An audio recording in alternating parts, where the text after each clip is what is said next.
Erokamano nyako Ramogi kuom medo kete e Ramogi TV machiegni weche manyien mar ka gi kacha. Nyinga Ochieng Emmanuel. Kwan joma wito ngimagi kaluwore kod masira mar bas mar kambi mar Modern Coast manyogore piny olalo ma Nithi ochopo 34 ma oyangi kod komishona mar arite gwenge makono Evans Achoki bang' chenro mar manyo ringre jomoko dhi nyime okinyi makawuono to kod odiochieng' makawuono kendo ringruok mamoko yudi e kar masirano. Okoni idhi ywa oko nyamburko mar yango kadine be nitie jomoko ma pod omoko e bwoye kama timore ka bad migawo mang'iyo wuodhe makare apa NTSA ogo kum kambi geche mar Modern Coast kaluwore gi masira mag apaya ma osenjuko nyamburko mag kambino. Familia ma dereba manyo yudo masira no to dwaro ni kawo okang' ne kambi Modern Coast kuom rem loso gik ng'ukruok ma giwacho ni sebedo e bas na jumbe ariyo. Kazi ni gani? Anafanya kazi na alipi mshahara. Gari imeharibika haitengenezwi, analia breki wiki mbili, hawatengenezi gari mpaka sasa ikamumaliza siku ya jana. Ningetaka NTSA wapate kufuatilizia hii kampuni sababu ikiwa ni wiki mbili na mtu analia breki na breki ndio gari. Sasa ningeomba tu wafuatilizia sababu itaua watu wengi sana. Hatujaweza kupata habari kamili kutoka kwa management vile compensation yake vile itafanyika na vile watasaidia familia. Hivi tumetuma watu huko nyumbani Bala wameenda kuangalia mahali mwili ya marehemu iko huko sehemu za Meru. Ndio watueleze. Kodhi County ma Migori obile County no timo nonro ne jaod bura machon manyatike Eddie Komondi Anyanga kaitude kod ketho mar goyo kod lisasi rawera more gweng' ma Luanda e sub county manyatike. Jatendo obile County ma Migori ma Kwanjala mane wuoyo kod Ramogi TV yoro ng'we yamo wacho ni gisemayo Anyanga $1 mare kaka achiel kuom nonro ma obila timo. Anjala ne wacho ni jaod bura machon ni manyatike ne olero ne obila ni midhiero no nyocha otimore otieno ma tarik 23 dweni. Kanyocha riko monje gi kweth rawere moko manyocha omanore gi gige lweny. Kayo lisasi malo ko obila dhi nyime gi luwo adieri mar wachno ka jasiasa no oywak ni ngimane ni kamara. Jaod bura manyatike masani to modege to korka kore dwaro mondo obila otim nonro kendo mak Anyanga. Giluwo banga gi mitoka mar Probox gi yutse motingo bete motingo pelni mondo bi ataka e dalawa jomodak kuma chielo. They trailed me from Gwango de Nyakwiri. Kagi biro nyaka Luanda ka kuma dake mondo gidin mondo gitim gik ma gitimo. Koro an kosetimore kano kanyal spare ngato to Nyasaye oseketa ni an okanyal daw gi pala. Daw. Koro gimany ngama giluko no go bundo gidhi gimany. Nikech wan benyo bawa nyaka gibunde. Yes. Banka se shoot once. Yes. Ngato bochako shoot makoro waringo modhi ka police. Yeah. Koro nyiso ni gimbe yudhe go kata gin nyogin ke bundni. Manyo girita go. Mani Nyasaye manyo konya. Koro waringo ni ogogi bunde. Eto da ko ngeni ngacha ne rito mondo nego muklela. Ang'o miyo dich mano ogogi bunde? Kech ok onyal yie siasa mondo ohinywa nyithindo, ok onyal yie siasa mondo okel koko e kind jopiny mosebedo godo. Wasego siasa mar kwe nyaka sama koro wagikeni ma gima dwa bire kindwa sani ma koro jachunge mawuok gore gi joyuth en gima wich kuot. Anyanga tadwa konoge ni kawuono to chingo kwi podho ne koko make ma koko make to kiny abiro mobilas jopiny ma make go kenda wuono. Jalar kom jatend piny Jotiko mar UDA mantie bwo Kenya Kwanza William Ruto kwa Uganda kar ching'od bura ma Nandi Hills mondo bi owuog oko mar gone ombulu e yiero maduong'. Ruto bende kwa Uganda makono mondo bi ogo ombulu ne jochung' mag UDA kende. Weche manenore ka gima geto jaod bura ma Nandi Hills Alfred Keter mosebedo kopogore gi paro gi William Ruto. Jotelo mane oteno Ruto e campaign mare osebedo jatendo obila mag okwach kich George Kinoti magi koni tiyogo marach e rocho chenro mag yiero. Ruto bende ne otimo campaign e kuonde chung'od bura ma Keses kod Moi Ben ma jood bura magi masani siro riwruok mar Azimio la Umoja One Kenya. Watu wa Nandi Hills, Tameli, nimekuja hapa kuuliza, tafadhali mkubali tubadilishe Kenya hii kwa kuwa na serikali ambayo itajali na itahudumia na itahusisha Wakenya wote. Ndugu zangu watu wa Nandi Hills, mnakubali? Sisi ni wapenda amani na kama wakulima tumeingia Kenya Kwanza tukijua ya kwamba bei ya fertilizer itapunguzwa na kwamba bei ya mazao yetu itaenda juu. tunaamini through agriculture na policy ya Kenya Kwanza, hii nchi yetu itaenda kwenda mbele. Mimi nawauliza kwa heshima, si mnajua nimefanya kazi kule Kiharu? Mimi nitashika yeye mkono na nimuonyesha hiyo kazi.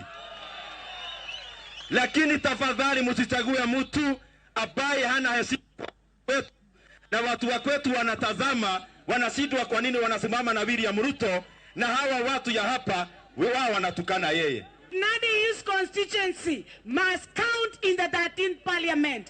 Na lazima tukue na askari jeshi wa William Samoei Ruto kwa bunge. Nyasi mar goyo erokamano ne obagne jatend piny Kenya Uhuru Kenyatta kodong' jumbe ariyo to kinde mag dhi yweyo mar tich mare kayo. Jatend piny ne okawo thuolo e nyasino ma obage kar jot mare mar puoyo jotije mar kar jotno kuom chiwore kendo tiyo ne piny Kenya. Ne opuoyogi kuom sire kendo ne ochopo kar ting' mare ne oganda jo Kenya. Nyasino ne oyuore kod jotend din mopogore opogore kaachiel kod jotich duto ma kar jot mare.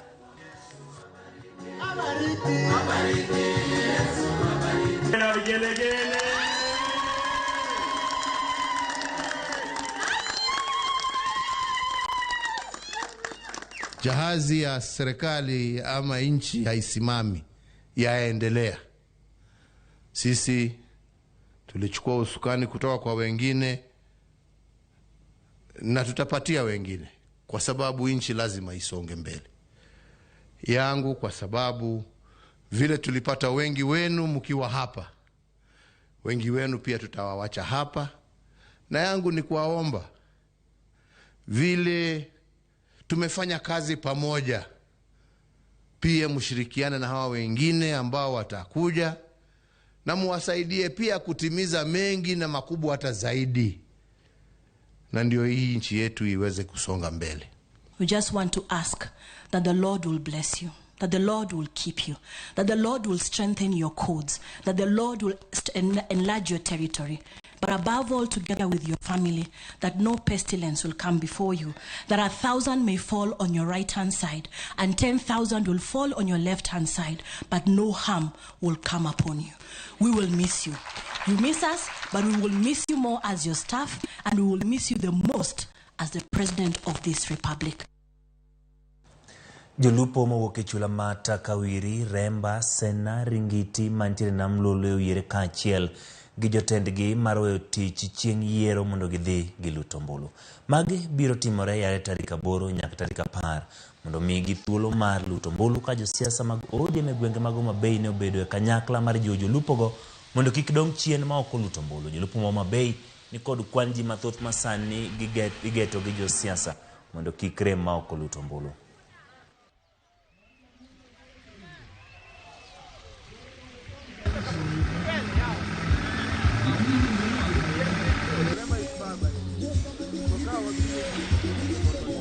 Chula Mfangano ka Remba, Ringiti, Takawiri, gikuone mamoko kwa wacho ni ng'ato ka ng'ato kochopo tarik 7 kwa tudore gi BMUs magwa, kochopo tarik 7 to weche mag nam koro waloro matin mondo ng'ato ka ng'ato dogi kamogoe kura, mondo tarik 9 yude kosedok koikore ne go kura, kosego kura koduogi mondo weche mag nam odhi nyime. Mae mondo wane ni 100 ewi 100 kura wagone Raila Amolo Odinga. Nwasebedo e constituency ni ndalo 2 mosekalo ka wawuoyo gi jolupo mondo mi giwuog oko mondo gidhi go kura ne Raila Amolo Odinga to gi chamawa mondo mi wawin election mabiro tarik 9 dwe mar 8. Nine kech jo lupo akuonde mopogore opogore, to kadiponi kura onindo to kura noero nyalo hinyowa. Gima wasebedo kwa timo en paro ne ogandawa ni kochopo tarik 9 dwe mar 8 ng'ato ka ng'ato dog gweng'gi, ng'ato ka ng'ato dog e polling station mare mondo wago kura ne sirikal manyalo parowa kaka jonam, wago kura ne sirikal manyalo paro dwach jo Suba koni gi dwach jok modak e islands machalo Mfangani. Aparo ni en gima kata gimbe ne giyiere kaka jopiny ni nyaka chakre gima watimo ni pogi neno ga kuom jotelo mang'eny. Watimo gima ber negi maging'iyo ni kaka wachako ni wuodhni ogik gi rwakruok maber mondo mi wadhi e yiero kwa tegno magisewinjore ni tarik 7 weche mag nam koro onge ji oikre mondo ji odhi ogo mbala. Erokamano. Moko kuom jodolo e kaunti ma Kiambu okwayo duol mar IEBC kod bado bila mag okwach kich mondo otiek ywaruok momuoche kindgi kaluwore kod meko mag mwandu moko mawachore ni mag yiero mar dwe mar 8. Kotelni kod jadolo Jomo Muita mar AIPCA bade mag Gatundu. Gikwayo gai mar DCI George Kinoti kod jakom mar IEBC Wafula Chebukati mondo bed piny mar loso weche makoro sani medo kelo luoro e chuny jo Kenya jumbe 2 kende to Kenya dhi yiero. DCI kod IEBC osebedo kod ywaruok bang' nyocha mak jopiny Venezuela moko mawachore ni ne olidho modonjo pacho ka kod mwandu mag yiero koting'o masin matin mar kano nonro flash disk, ramon mayango masinde mag jogombolo stickers kod kompyuta matindo laptop. Bila yetu kama kanisa ni ya kuwa hizo pande mbili ambazo ziko na mvutano watafute namna ya majadiliano, na pia tukumbuke ya kuwa Kenya ni yetu sisi wote, na kazi ambao tumepewa na Mungu tuifanye kwa njia ambayo ni ya maadilifu sana, tukijua ya kuwa nchi yetu ya Kenya ikiwa na amani na ikiwa na utulivu hakuna mtu ambaye hatanufaika, lakini wakati unakuwa na malumbano na shida kila mtu atakuwa wa kuumia. Kwa hivyo ningeomba pande zote mbili zipate nafasi ya kuongea na kujadiliana mambo ambayo inatuhusu kama Kenya. Tungeomba IEBC isimame imara, wachikane na DCI na watu wengine wote wanaweza chikana kwa hiyo njia, waongee pamoja, waangalie nini inaweza kuwa mbaya, kama hii mambo ni ukweli ama sio ukweli, na ndio mwananchi apate haki yake na wale wanasimama vitu wapate haki zao.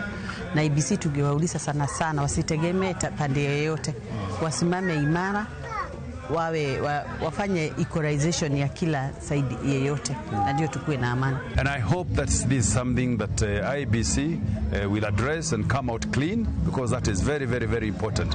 Nobody, either those vying for political positions or those that are elect, would want to see a situation that we will kind of elicit emotions, because this is the wrong time for people to have for this country to be on edge or to have emotions or tension. Migao mathieth e kaunti ma Migori kaachiel kod jokanya sekta mathieth ochako chenro mandala 10 magibiro chwalo ne oganda chanjo ma midhusi mar corona ka gigeto chopo ne 1,100 ka chenro makama obire seche mayangore ni kwan matin mar oganda e kaunti no oseyudo chanjo. Nonro ma migao no yango ni ji maromo 207 oseyudo chanjo, mano men kwan atamalo 33 kuom ji 560 mantiere kaunti no. Director ma weche thieth jopiny Kennedy Ombogo kane loso kinde yango chenro no e sub county Marungu wacho ni gibiro tiyo kanyakla ma medo kwan joma kawo chanjo no ahinya te gwenge mag Kuria East kod West sub county ma kwan oganda moseyudo chanjo ni piny. Moko kuom jopiny mane yore chenro no ne yango ni rembe kod lere wi chenro no kod weche mosetudego osemono oganda mathoth rwake. Jo health wuotho miere, jo health wuotho e kanisni, wakwayo pastors, wakwayo opinion leaders, joma nyaka jonyuol ni golu nyithindo kochako higa 12 kadhi mbele mondo watimre nadi mondo wakawru vaccine ni mondo kik wane midhiero magine go. Ok wadwa timo campaign nini okinyi otieno, kawuono okinyi, wigni wigcha onego walor chaplani wageto ji 100,000. Aneno ka ji chako kawo kendo figa wa improve.